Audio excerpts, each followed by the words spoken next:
Understanding children's emotions can be challenging, especially when children seem to be overly emotional.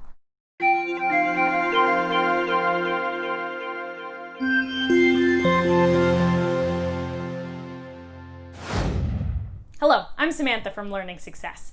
This video is part of a series to help you, the parent, understand your children's emotions, so you can better help your child manage and express these emotions in positive ways. In this series, you'll get help from a variety of experts in the area of childhood emotions. Learning Success is sponsoring this series because we want to help. In today's video, we have Karen Gross.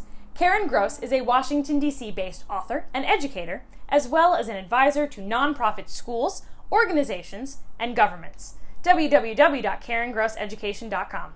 Her work focuses on student success with a specialization in trauma, its symptomology, and approaches to help. She has worked with institutions planning for and dealing with in-person and nature-made disasters, including things like shootings, suicides, immigration detention, family dysfunction, hurricanes, and floods. She is an award-winning author for Breakaway Learners, Strategies, and Post-Secondary Success, TC Press 2017, and Failure and Forgiveness, Rebalancing the Bankruptcy System, Yale University Press 1996. Let's see what Karen has to say about helping children manage emotions. Hello, my name is Karen Gross, and I'm here to give you some suggestions for how to deal with young people who are dysregulated and acting out and having temper tantrums. And I hope these ideas will help you help your children during this pandemic and when school reopens. Also, it's worth recognizing right at the beginning that this isn't an easy time. This is a very hard time for adults and for children. And so one of the things that we can do is find strategies to help students so that they can better regulate their behavior, because dysregulation is part of what happens when your world changes dramatically, when the people around you are changing or sad or upset, or when you don't have school or see your friends or see your grandparents. So what I have is a set of suggestions, 4 of them, that I'll explain in some detail. They actually all start with the letter D, so all you have to remember are the D words. And then at the end, I'll give you some ideas of things not to do because they'll actually make matters worse. And I hope all of these will help you help your children. So let's start with the first suggestion, which is dialogue. We're tempted when kids are acting out and misbehaving and yelling and screaming not to engage with them. But actually, what we should do is engage with them and have conversations, even if it isn't reciprocal in the beginning, and even if they're not yet deeply developed in their language. But you can say things like, "Oh, you seem really upset. I'm sorry. What can I do to help you?" Or, "You seem really sad," or "You seem really angry. Is there anything I can do to make things better for you?" And just offering and talking and recognizing that the way to deal with problems most effectively is actually by talking through them is really a role modeling for kids. And it may not work every time, but it sets an example for recognizing that what the child is experiencing is something that's bothering them, something that's making them act out. It's something that happened to them. It's not like they intended to act badly and wanted to make the lives of parents and guardians and caregivers miserable. No, something happened and they feel bad and they're acting out. So dialogue is the first suggestion. The second suggestion is what I call diversion. And diversion can take many forms. It can take taking the child outside to play, on a swing, or for a walk, or for a drive in a car, or Or it can be something as simple as an activity that moves the child's brain from dysregulation to being more regulated by funneling their anger or their concerns. So here's an example. I brought my props with me. If you bring kids into the kitchen and have them bang pots and pans, it's really noisy, but it creates an opportunity for them to do something with their hands, using their senses, hearing, that will help them feel less bothered by whatever it is that's bothering them. The third thing that one can do among the D words is draw. So I have my drawing pods here, and you can draw, you can rip paper, you can color in, you can also do another D word, which is put on music and dance.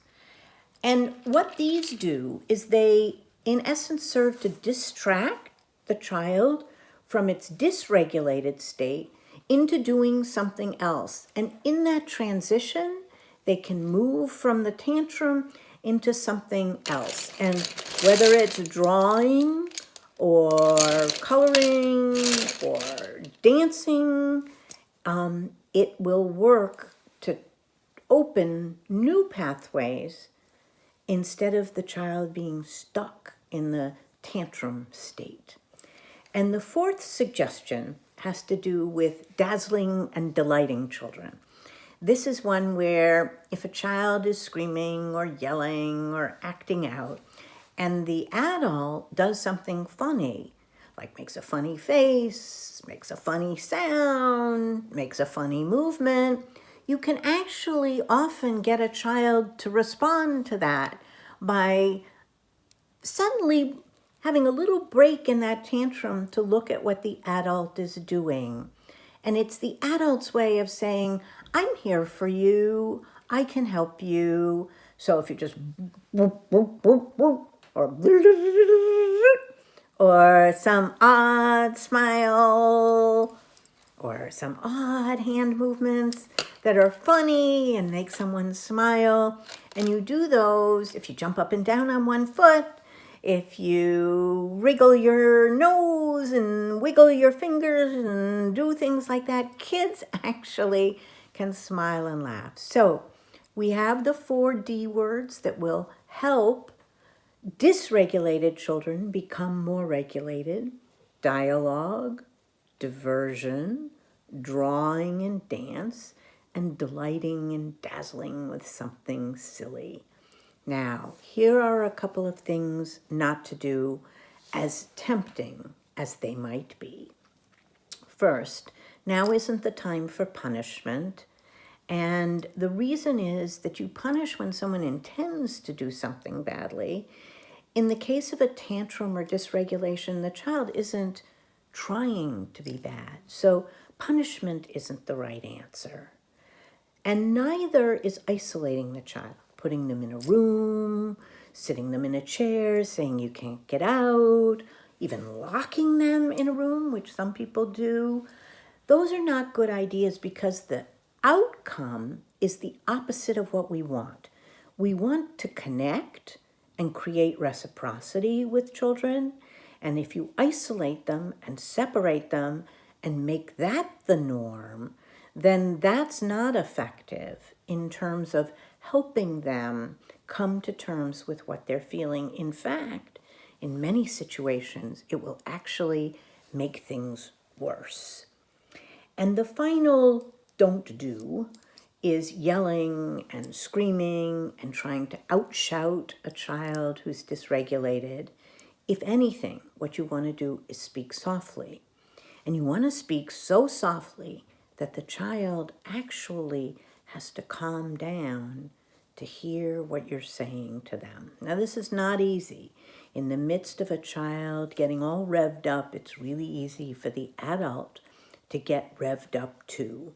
But the goal here is to role model, showcase how one can regulate one's emotions, how one actually can help by calming down, taking things a little easier, and recognizing that this is not something for which there's punishment.